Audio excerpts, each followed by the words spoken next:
Part 1. You will hear a telephone conversation between a customer and a sales assistant for a mail order company. First, you have some time to look at questions 1 to 6.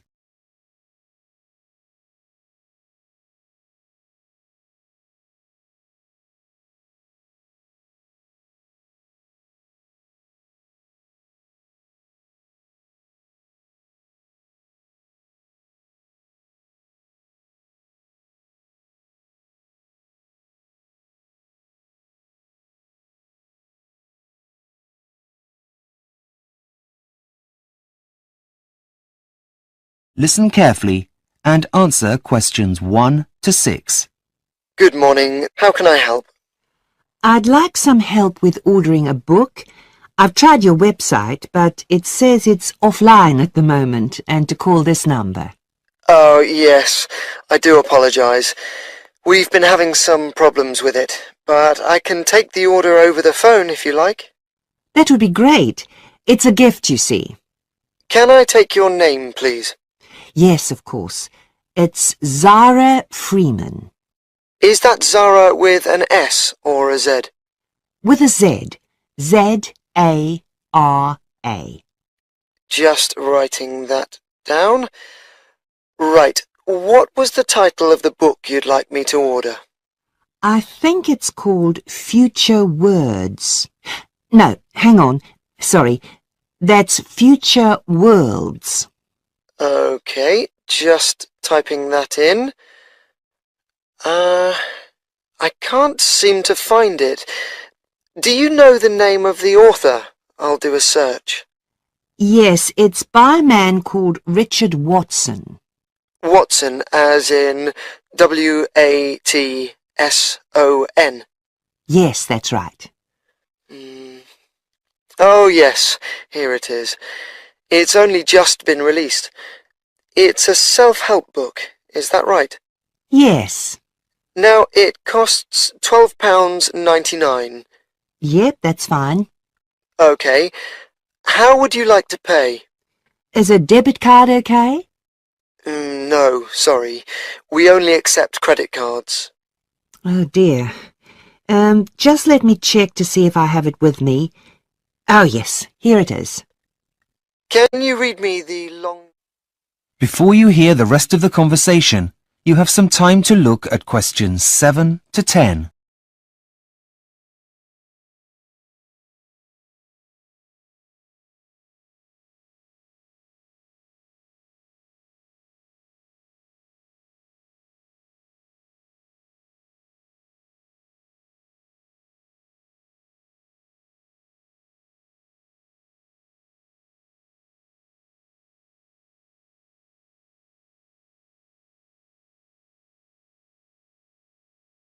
Now listen and answer questions 7 to 10. Right, almost done. Now, I just need the delivery details. Right, I've got my friend's address here.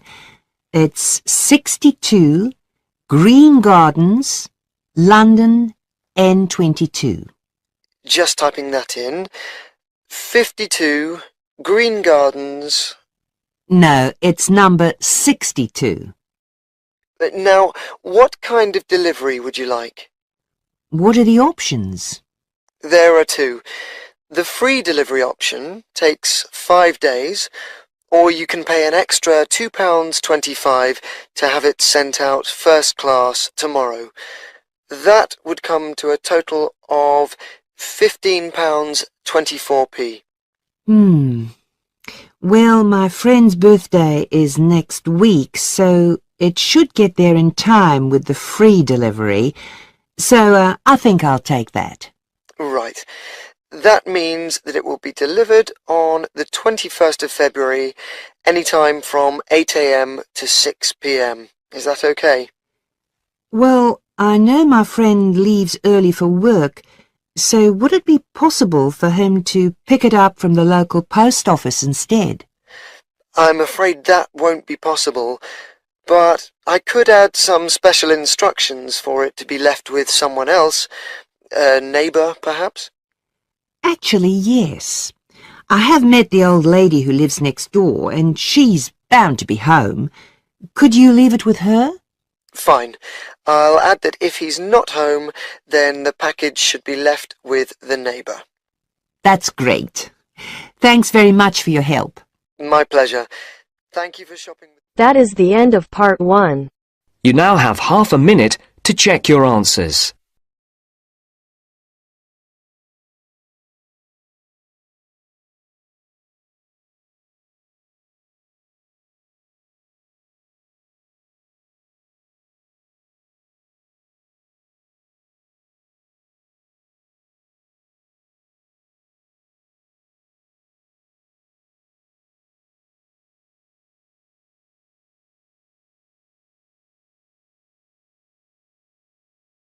Now turns to part 2. Part 2. You will hear an online guide giving a tour of the home of the future. First, you have some time to look at questions 11 to 16.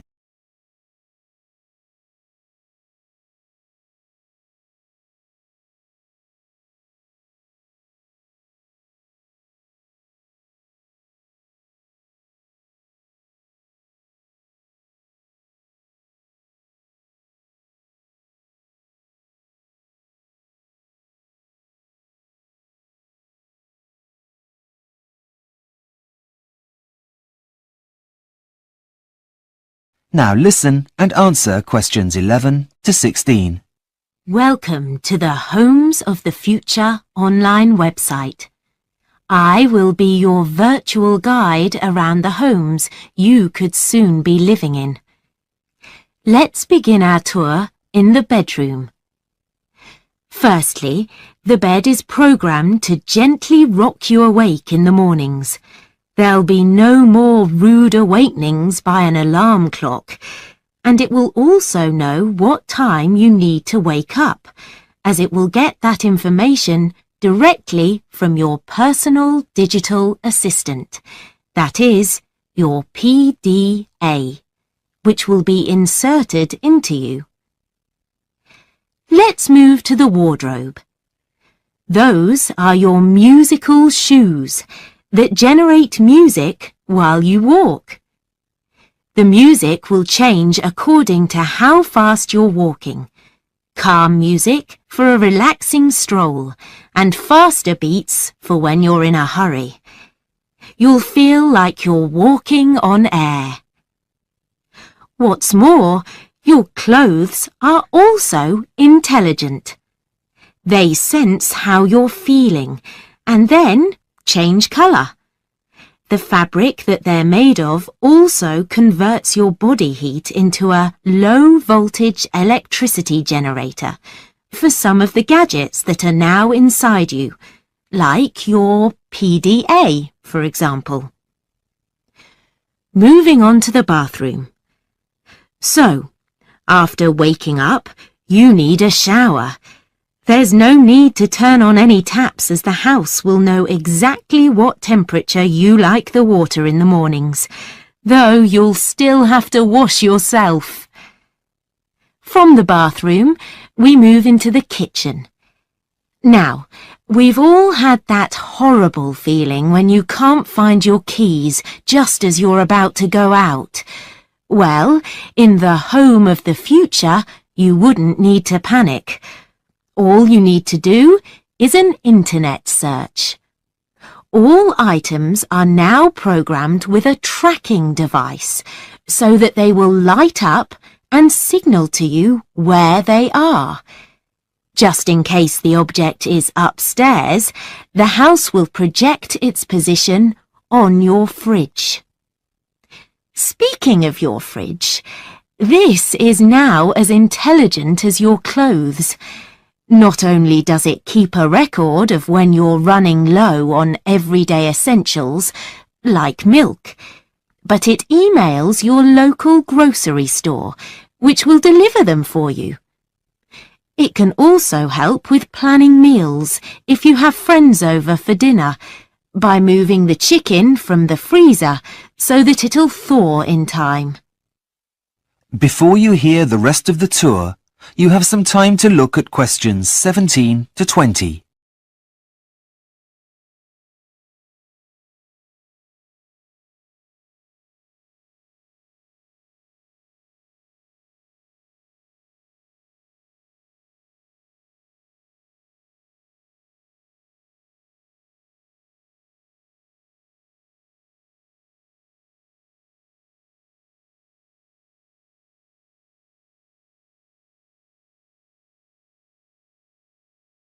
Now listen and answer questions 17 to 20.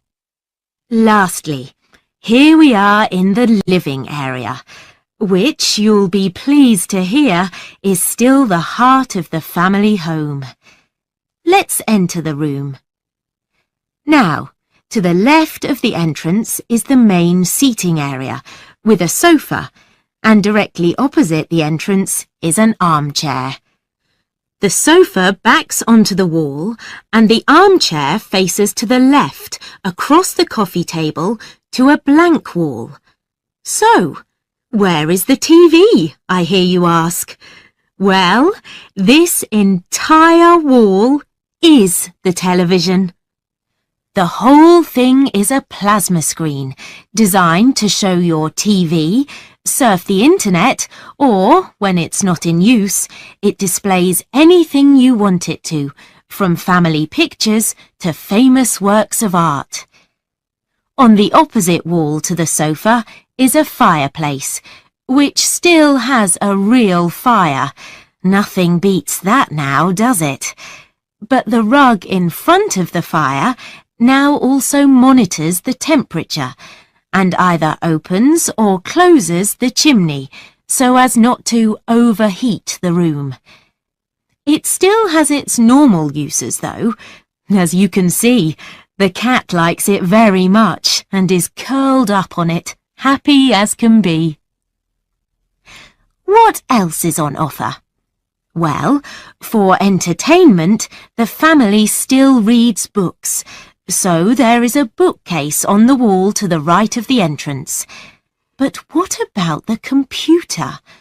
Well, it's inside your head and powered by those intelligent clothes you're wearing. Imagine this. As you're sitting relaxing on the armchair, you'll be able to reach out and put your hot drink on the coffee table in front of the armchair. You suddenly remember that you need to send work an email. That same coffee table, holding your cup, is also a touch-sensitive keyboard for you to type your email and then click send. All you need to do to activate it is say email, and the image of a keyboard will appear. Well, I hope you've enjoyed your tour around the home of the future and that you'll come visit again soon. Bye-bye. That is the end of part 2. You now have half a minute to check your answers.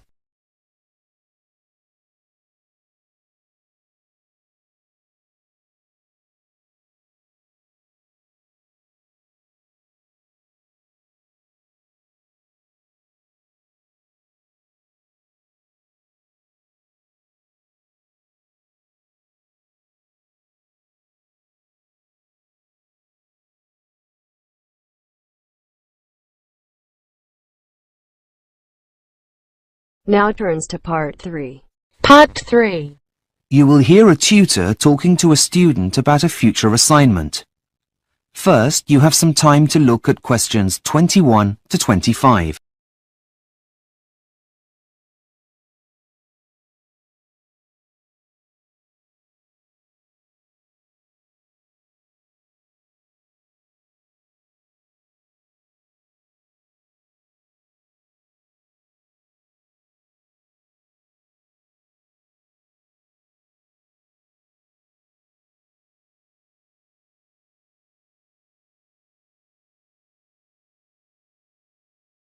Now listen carefully and answer questions 21 to 25.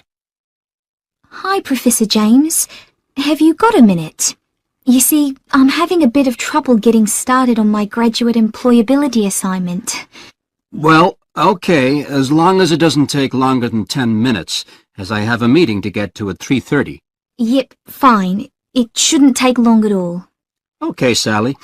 Tell me what you've done so far, and we'll go from there.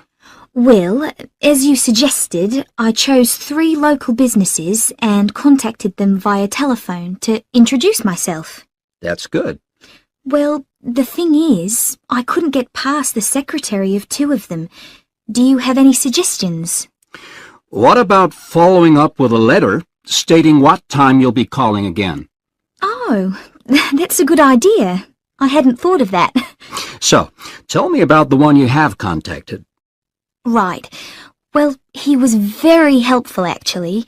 He received the survey I emailed him and has already sent it back. I've had a very quick look at it, but haven't had a chance to write it up yet. So far, so good. Carry on. Well, apart from that, I've also found a lot of statistics that exist on the starting salaries graduates begin on once they finish studying. There's some really interesting stuff out there. Did you know, for example, that your average engineer earns nearly as much as a medical graduate? Yes, I did. Gosh, I had no idea. Having second thoughts about a career in human resources, are we? No, but I was surprised. Anyway, getting back to where I was, I've gone to the library, but the books you recommend have already been taken out. Apart from one, that is. It's called A Starting Success.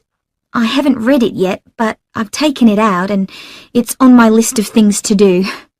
Have you come up with a plan yet? Yes, and I've written my hypothesis as well as my introduction, but that's where I've got stuck. I don't really know how I'm going to be able to present all of the information, as there's so much of it. Before you hear the rest of the conversation, you have some time to look at questions 26 to 30.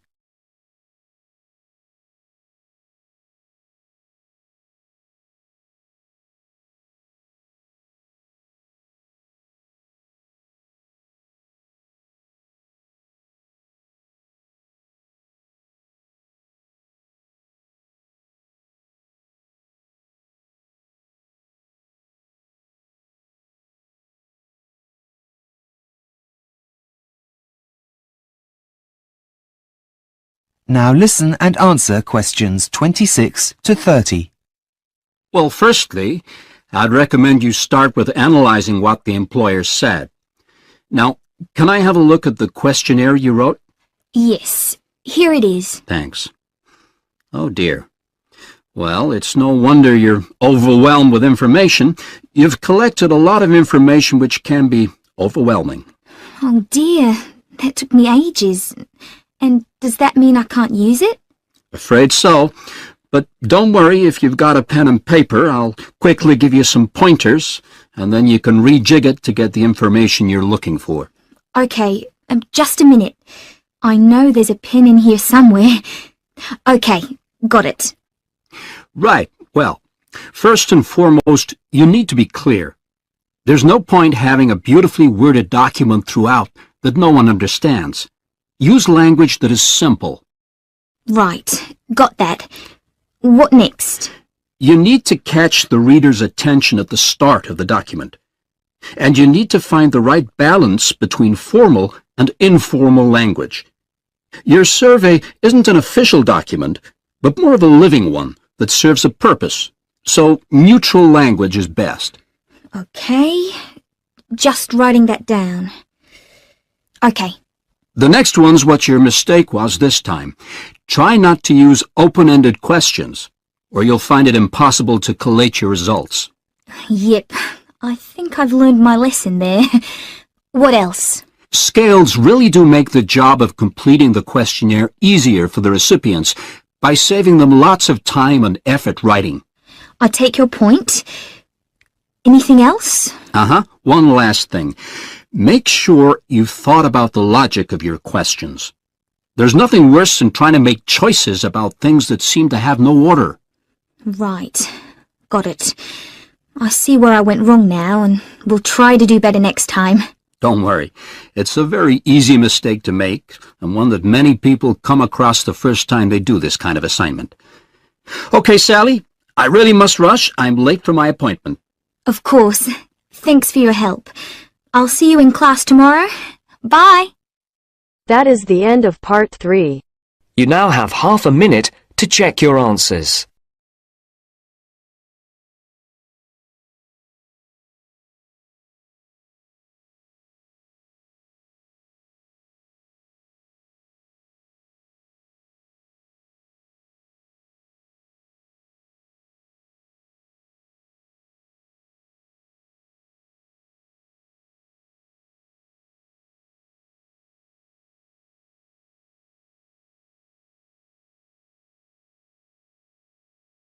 Now turns to Part 4.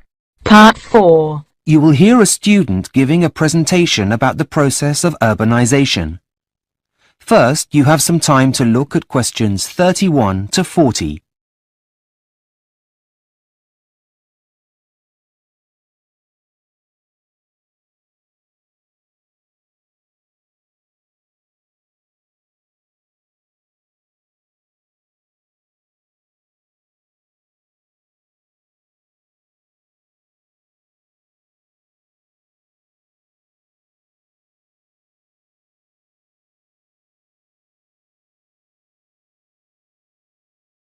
Now listen carefully and answer questions 31 to 40. Hi, good morning everyone. I'm here today to present my findings on the process of urbanisation and its impact on the environment. As you know, urbanisation involves the movement of people from the countryside to the cities. As this process continues, the cities of the world continue to grow. I will demonstrate how this growth is eating away at the planet's most fertile land. My research has focused on 2 studies that looked at land use in the United States. These have shown that since its independence, only 3% of all land in the United States has been built on. However, the same studies have also shown that the resulting loss of productive land is comparatively much greater. This isn't so much of a problem in America, as it has a relatively low ratio of people to land.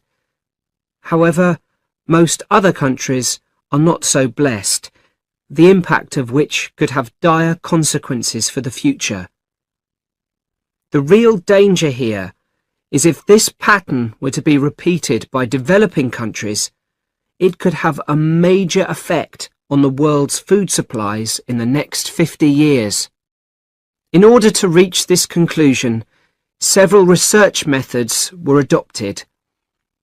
A group of scientists in the United States used a weather satellite that normally maps moonlit cloud cover at night. However, on nights when there were no clouds, they used the satellite to map the generation of heat from city lights. They then took the data and divided land use into 3 categories: urban, semi-urban, and non-urban land use. Next, they calculated how active the vegetation is in each region by using different satellites. When they combined this information with previous statistics and weather conditions, they came up with a number for total productivity for all areas. So what did the results of this process of land classification show? Well, firstly, they proved that although only a tiny percentage of the land in the United States is urbanized, and 29% of land is used for agricultural purposes, the land which has been built on actually has the best soils. These were independently corroborated by a second team of scientists in San Francisco, whose results show that this process is happening even faster in the southeastern corner of the United States. This means that land that is extremely productive from an agricultural point of view is being taken over by lawns, golf courses, and a few scattered trees. As a direct result of urbanization, the researchers in San Francisco calculated that every year 91 million tons of plants are lost in the US. So what does this mean for the future? Well, I have come up with some of my own ideas for practical solutions. Countries should calculate whether urbanization is happening on their fertile lands too, especially if they have large populations compared to the amount of land available, like India and China, for example. If it is, then every effort should be made to stop the process from happening. This can be done in many ways.